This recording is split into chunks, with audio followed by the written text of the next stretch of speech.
Yo, welcome back to this family gang. Holla at your boys here with another video. If you are here, then you already know what we are getting ourselves into. We have Anthony Padilla, who we've had react to previously in the past. Comes with beautiful questions, so I'm definitely excited. Yo, I'm so excited for this interview because we just got into a new YouTuber called Mork. We did going into space. We did 1 and 2, so make sure you guys check that out as well too. It was fantastic, and just to hear like the questions Anthony is going to give to Mork, I definitely am here to hear all of the spaz. But let's go ahead and get into it. It's going to be a long video, so let's get into the video. But right after the intro, bro, let's go.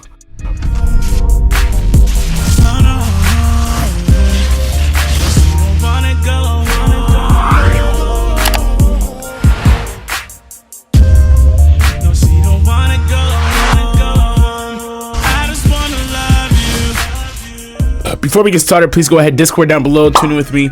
Everything's just a click down below. Make sure you tune in with me behind the scenes of the YouTube world. But make sure you guys subscribe. Also, smash I'm like doing as well too. And without further ado, let's get into some of the Anthony Padilla. All right, let's get it. Okay, so before we get started, please go ahead and like the video like I'm doing right now, and also subscribe to the channel. But without further ado, let's get into it. Online therapy. Visit betterhelp.com/Padilla because sometimes existing is exhausting. Yes, pushing in just a little bit. Yeah, I feel that. Well, I don't know if I had to be, but I was.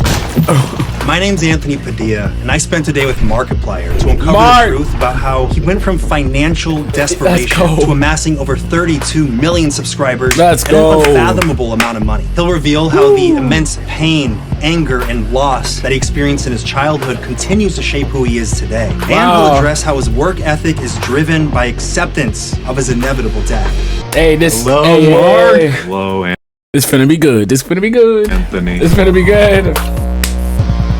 What do you think is the biggest misconception about you? There's still people think that I cry in every video. Why? Because there's a meme of you crying? Exactly, because in those videos in the past, those videos got a lot of views. So that becomes the image of what people think that you are. So people think like they only saw that video and then they're like, oh, this guy only cries. I never seen those videos. I never seen them. Meme pops up all Dang over it. the place. So I don't really care what people Like, I just started watching Mork, and Mork is a fantastic, he's just like the content he brings to the table is just definitely different. He changed the game for sure. So it's just like I just started watching him, and I'm so pissed because I miss so much, guys. And I really did. Misconceptions are because they don't know crazy, and they never will. Some people might say that's easy for you to say. You have over 32 million subscribers. So many people love you, and you just innately know that. The other side of that is that for strangers to say things positively about me, I don't take that to heart either. As much as I want to say that like my fans know me because I share as much as possible about myself, they only see a window of me through their screen. In a similar way, even if they're singing my praises, saying I'm the greatest ever. So yeah, that's true. Go to my head a little bit. But in all honesty, I don't look at that either. Okay. By the way, I like Anthony's style with his haircuts, like, you know what I'm saying? And then the shoes, and then the jacket with the chain look fresh. You said that you were shaped by You look pain. fresh. What kind of things did you experience, and how did it shape you? Pain transforming in my life was when I was in the hospital. Discovered my appendix is about to explode. The nurse literally at my bed. Your appendix is about to burst. Also, you have a tumor, but don't worry about that right now. And that's exactly how they told me. Trying to reel with the understanding of like, I had a tumor. Like that not supposed to happen. It didn't hit me until I got the biopsy. They had me lay down in a CT, and then they start stabbing me. Literally. What? The big metal thing was a biopsy like probe that had a little grabber at the end of it. And then I'm in the machine, and they're just like pushing in, and I'm like, yeah, I feel that. And you have to be awake. Oh yeah. Well, I don't know if I had to be. He's like, oh yeah. Let's have him be awake for this. And it was in that moment all that hit me. I was like, oh shit. This pain is not the worst thing in the world.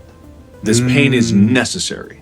This pain is actually essential to me getting better. I've had a few of those realizations in my life. One of the more recent ones. Do you watch Criscimagna? Criscimagna. They had this video talking about the timeline of your life and how much time you spend with your parents. And they were saying like by the time you're 18, you've spent like 90% of your time with your parent. And to a lot of people hearing that sounds really bad. My dad died when I was 18. When I heard that, That was the most comforting thing I've ever heard in my life, because it meant I got 90% of the time that I would have had with my dad. Yeah, that's what's up. Perspective is everything. Because if I didn't know that, if I'd gone my whole life without ever knowing that, I would have gone the rest of my life wishing for a little more time with my dad. Right, that was the most beautiful thing that I could have ever hear. That was wonderful. Loss or pain really paints a picture of what you need to do. And it's like, I am okay with pain because it's not the end, you know? I know the pain won't kill me, and I've been through a lot of pain, physically and emotionally, but none of it will stop me. Every time I try to push myself to do something more and bigger, the pain and the hard work, like they're synonymous. Life can be pain, but all that pain means that there's something better at the end of it. There's a payoff to it. Yo, that's some real, bro. That's some childhood life. That's real advice right there, though. Like, that's some real advice. Like, that's some real advice, bro. Like, that's crazy. Nah, Mark is like ahead of our time, man. Like, bro, can we vote him for president? Like, come on, man. Tumultuous. Lots of ups and downs on the roller coaster. Except for the fun. Just the terror. I don't know, I was a kid playing in the woods eating mud. You ate mud? Did you eat mud? What? There's nothing wrong with eating mud. What?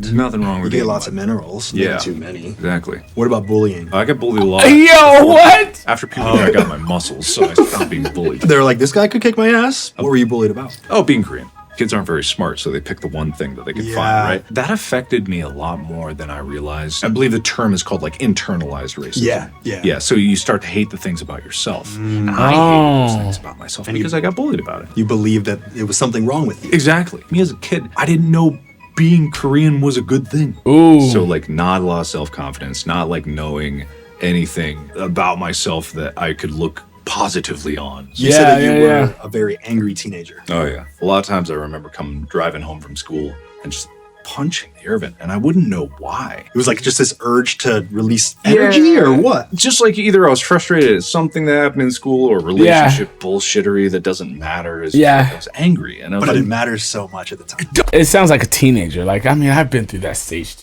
Like, come on, man. I feel like we all been through it, you know? It was everything at the time. Yeah. I remember this one time. I was driving home, like, so pissed off, and I think I was crying. There was this other car that pulled up next to me at a stoplight. He leaned out his window, he's like, okay. And I'm crying, I'm like, what? You didn't have any other way to express it. Pretty much. Nah, I don't think I was ever down that bad. Nah, I don't think I was ever. Or I didn't know how. Like the thing, you grow up in this weird fleshy body and it does weird chemical things and you don't understand how to respond. Sometimes. Emotion? What the f? I know, right? Look at my penis. That's an emotion too. You just told the internet to look at your penis. No, that was not a command. That was an interrogative statement. I don't know what that means. It sounds right. No one questioned it. But that was one of the first things I really started to control myself, was like my anger, because I really did not like where that led me. And at that point in my life, when as a kid do you look within yourself and try to understand who you are? Never. It's all about the outside. Exactly. So really just this took years, right? Years and years of just trying to understand what made me angry, why I got angry, how I responded to anger, and how to stop that from me. But if you're interested in hearing what Mark and I have to say without all this censorship, we've got an uncensored podcast version of the show down in the description, which you should click right the now. And this episode is sponsored by Surfshark VPN. Surfshark is an app and a browser extension that lets you place your computer or your phone I'm gonna check out that link. Hold on. The world and allows you to access the internet as if you were there instead. Sure, some people might call it accessing blocked content, but I like to call it seeing what they don't want you to see. Why don't they want me to see it? You told me that your father helped guide your morality. In what ways did he establish that? My dad was very much the kind of guy that never did anything half-ass, always do the right thing, admit if you're wrong, own your mistakes in every aspect. That was who he was. He never sat me down and taught me those lessons. It was just like, I saw him live that. Sounds like you're describing yourself. Well, that's what I'm saying. Like I'd like to think I embody that because that's just who he was. If he ever had a grievance with someone or like an argument with someone, he would let it go the next day. I think it's just because he realized what a poison it is to hold hate. And so when you have this thing that's holding you back from furthering your journey and discovering yourself, you suddenly freeze in everything you do.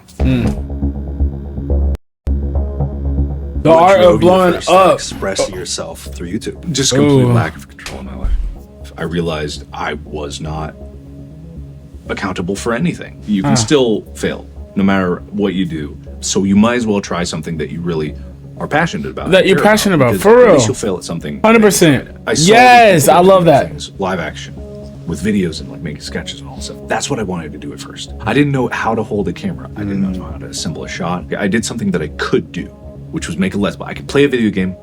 I can talk, kind of, and I can record and upload that. I wouldn't be here if it weren't for you guys being here first, you know. I literally, physically would not be sitting in this chair right now if you hadn't uploaded videos. Maybe it's the side of me that literally cannot take praise. When someone says praise to me, I'm just like, sorry, what? Oh God! Impact. Whether you like it or not, you did. I'm here. The horrible things I do in the future. I am not responsible for anything Mark does. Maybe it's some defense mechanism of mine, but I'm like, you would have found your way eventually, regardless of the influence that you did find. Maybe not. Yeah. That's the thing. You'll never know. Yeah, facts. I'm here for those reasons. Yes, sir. I can only be grateful for that. Yes, this was sir. the first time that you felt like you were taking some control in your life. You were doing something that you wanted crazy. to do. That's what's up. Sought after. Changed everything. Yeah. Overnight. I uploaded one Let's Play of a whole game, Amnesia: The Dark Descent, and then I made a compilation video of it. Because I had seen other people make this compilation of scare reactions for Amnesia, and I was like, I want to do something like that. I really, truly don't think there's anything wrong with people emulating art. Every single piece of art is influenced by another piece of art. It's derivative. Everything. The human experience is derivative. That doesn't mean it's lesser because of it. That means it's greater. It's necessary for evolution. Absolutely. Right, Yeah, right, you have to build on what comes before. And I'm using this to justify my shitty reaction compilation that I made. It is just as good as the other one. That reaction compilation got posted to Reddit, and it got like third on the video tab, which is like gold. I got 100,000 views. I got 200 subscribers. 100,000 views. Quite a translated into 200. Yeah, that was a sad thing, right? But at the time, like, it was incredible. I remember my mom had dragged me to church, and I was sitting in there, and my phone. That's what's up. You had all your notifications on. Comments, subscribe, like everything was on. So my phone just was like shaking violently and glowing bright. Well, that kind of puts it into perspective. Yeah. That's how many people. Oh yeah, it was exactly. It's hundreds of people. That's what's up, that dude. subscribed to my channel. The fact of the matter was, what up. really drove me from that moment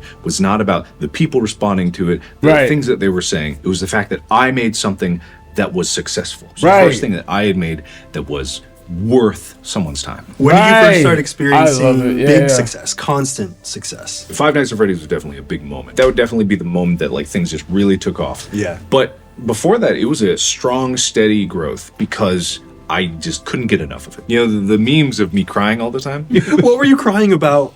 In the actual what I was crying about is like someone made a compilation of fan reactions thanking me for making content. The reason it was so sad is because I had this realization when I was watching that I would never be able to have a personal connection. Because you were too big? I got too successful.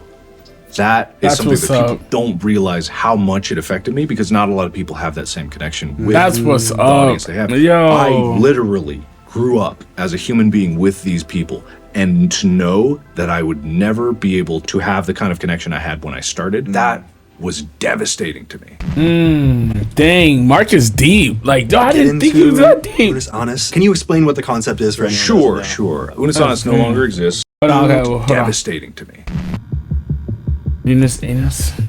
Get into UNUS Honest. Can you explain what the concept is for anyone? Sure. UNUS Honest no longer exists. It was a project that Ethan, me, and Amy, my girlfriend, where we uploaded a at least 10-minute live action video every day for 365 days. And at the end of that year, we deleted the channel live. And it's gone. And it is now gone. That might be the most profound thing I ever make in my life. Even the idea of UNUS Honest. UNUS Honest. Honest, sorry. No, I don't even know. I was just trying not to say anus, personally. I don't think we even are pronouncing it. Whatever, it's close enough. UNUS Honest.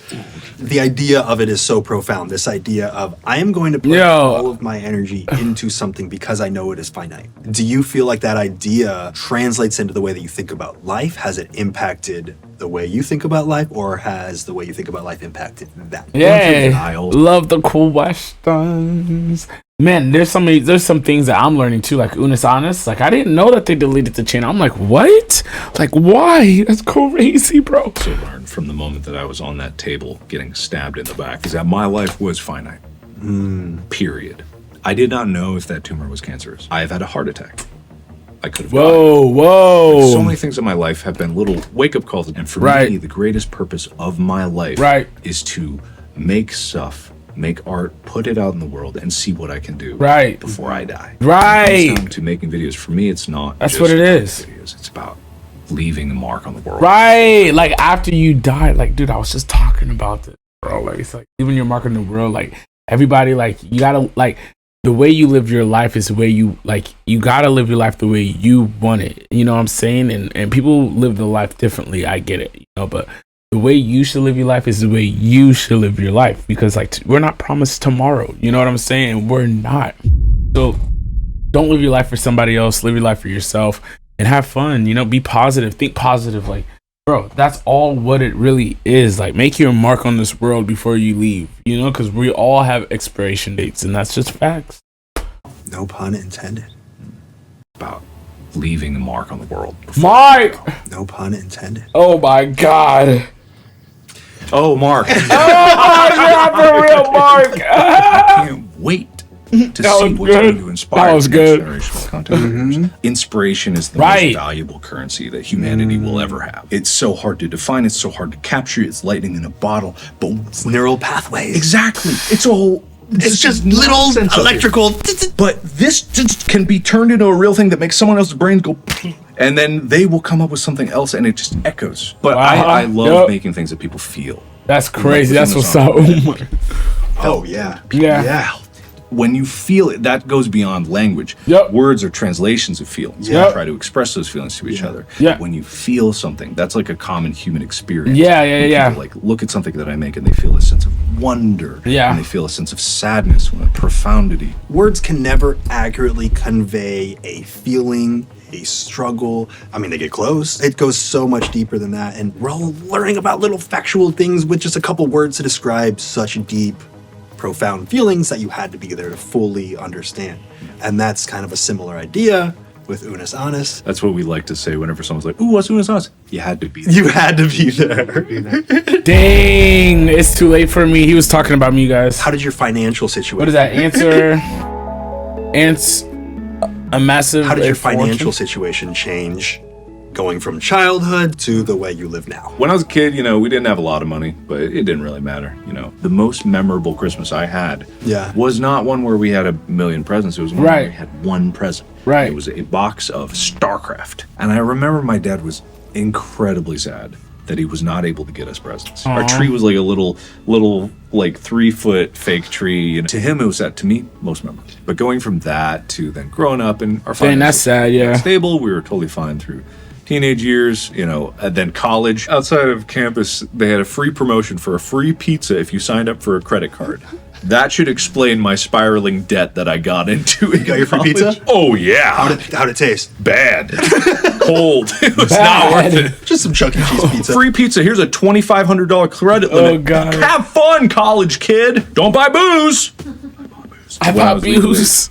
Up to 21 years of age. Old. I'm going into, like, very bad debt. Couldn't even afford an apartment anymore. Moved back in with my mom. Medical bills, all this nonsense. Number one, my brother actually paid off my credit card. Like, before I even did YouTube, he actually was the one that told me about Let's Plays. Then I was able to pay off my debt, and then I was able to buy a car. I got my own apartment. Nice. And from that moment on, when I had my own apartment, I was pretty much set. Like, what else did I want? I had my health at the time and freedom. Couldn't want anymore. And then I got a lot more money. Like, people don't understand just how much money falls out of the YouTube bucket. Like, it's unfair. I'm not trying to brag or anything. I've wrestled with this a lot over the years. Just how much money I suddenly fell into. It messed with me. I knew what it was like to not have. Look at look at Anthony. Look at Anthony. He's like, what? He's like, what? Teach me, please. Oh my gosh. Like, what? I need money. With me. Like, we all need. And then suddenly I had way more than I ever needed.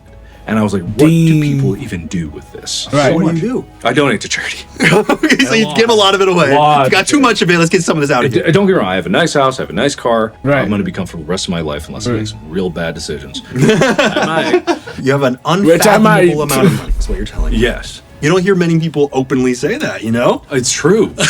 People know how many views I get. My channel has had 17 billion views. 17 billion 17 views. billion views in my channel. That's insane. Yes! That's what I'm saying! That's unfathomable. Like, I absolutely unfathomable. I know! Mark, Especially when you get know. $1 per view. Exactly! Not quite. Hold on. Zone or Mint Mobile? So when you're losing everything. You would be like if you suddenly were to lose it all. I'd love that, actually. I would love I that. love the idea of starting over.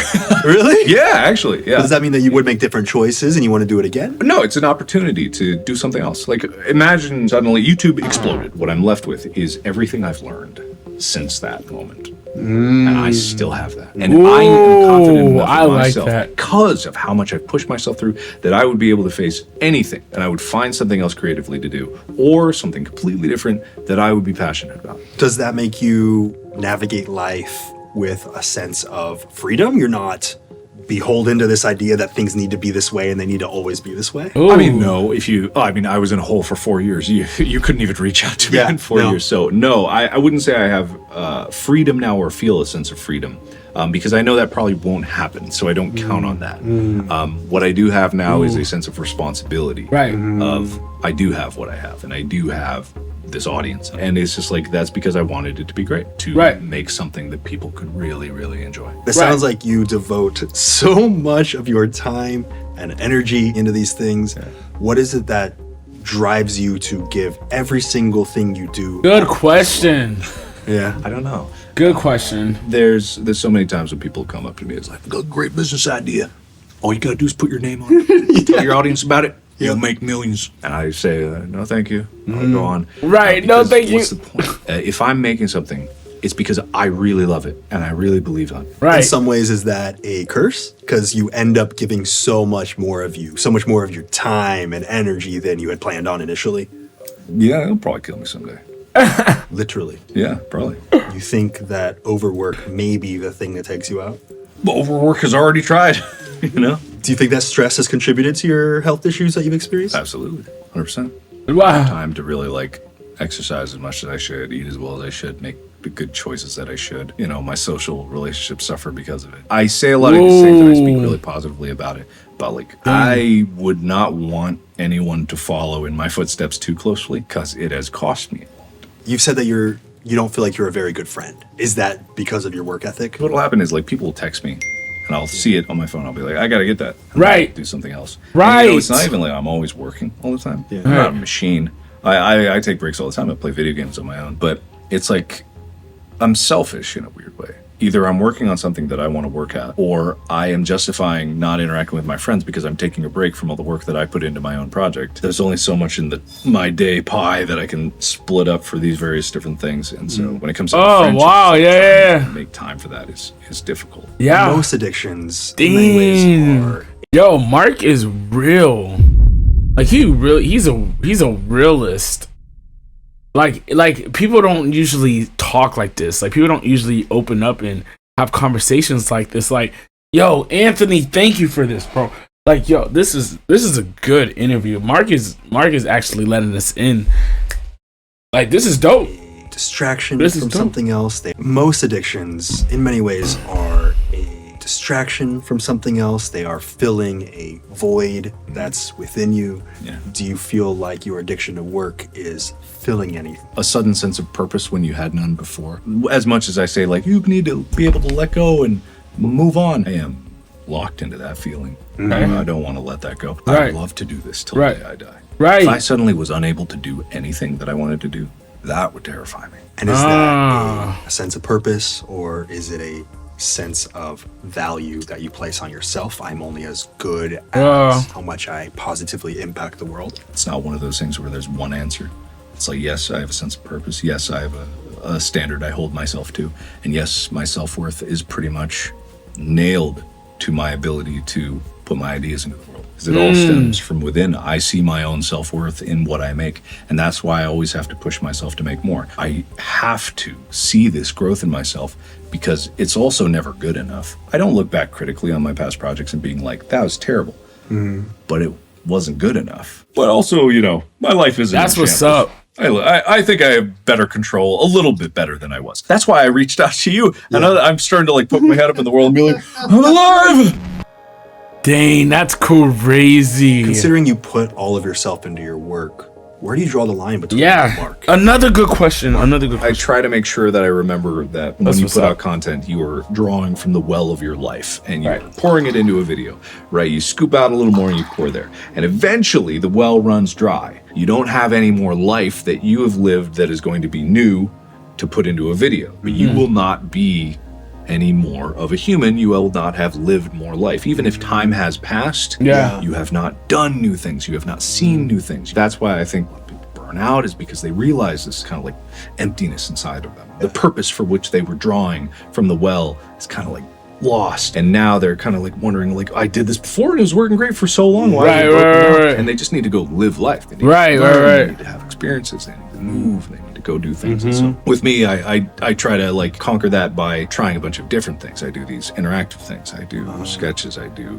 gaming videos. I do shitpost videos. My number one most viewed video is Meow, which I hate. 350 million views. You hate it? I hate that it's so successful. I don't hate it. It's bullshit, and I knew it when I made it.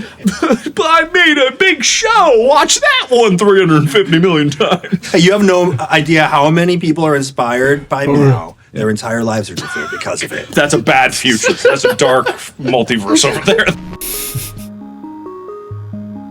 You've said that. Multiverse over there. A symbol of hope. A symbol of hope. You've said that that's existing itself doesn't mean that you have a debt that you need to pay to the universe. You exist whether or not you let yourself be stressed out about those ideas. Yeah, that's true. To exist. Damn. Yeah? I said that? Some profound shit.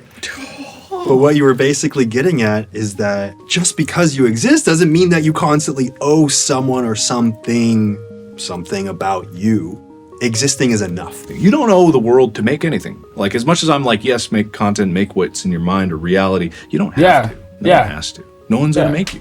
Yeah. And it's just like what I was saying is like, you can drift through life and you will get from beginning to end. For me, I found purpose in trying to steer myself through that current of life. I think that's important for people to realize, is that they have the capability to do that, not the obligation.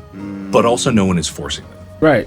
So no matter how much you want to paddle, no one will make you paddle except yourself. Right. 100%. 100%. Inside the mastermind. You just finished a huge project. That's cool. This is your biggest project yet. By far. In space with Markiplier. It is absolutely bonkers. The production value so of good. Every single aspect of it. I can't even break down every single detail, but it feels flawless. Definitely I see the flaws, but I don't think of them as negatives. I love this concept of what people have been saying, especially in the promotion and then the release of it, is like, this looks like a movie or a TV show, not some silly YouTube thing. That perception is still out there. Still there? It's still there.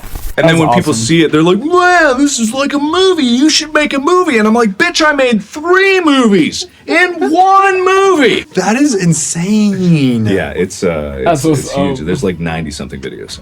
Maybe like 89 videos. It's the biggest thing I made, and it's the most complicated thing. And my first time working with I could talk for hours about just like the process of working with that. I never went to film school. I was doing everything, and it was great. Like, cause that's the thing that people don't realize about YouTube, is like, we do all this shit ourselves. We actually know a lot of it. I didn't know the terminology. I didn't know why I wasn't allowed to move the lights. But I definitely like had my foot in the door in terms of all that, and I was able to communicate with all the people working on the show. It was so complicated, and the way we filmed it had to be so optimized. They didn't even know what the show was. So much of it was special effects. Yeah. So much of it was done in post that they didn't even know how it was going to look. Yeah. I owe all of that post-production special effects stuff to Corridor Crew, because their VFX React series, YouTube, circling back again, it's like YouTube helping in ways that you would never know. But it taught me the linguistics I needed to talk to the VFX supervisor, to understand what I was asking him, to know whether or not I was asking for impossible things. The only way that this project could have ever been made is because I was able to communicate with everyone at every level. Ooh, nice. Life beyond What is it Mark. about doing what Okay. you do that brings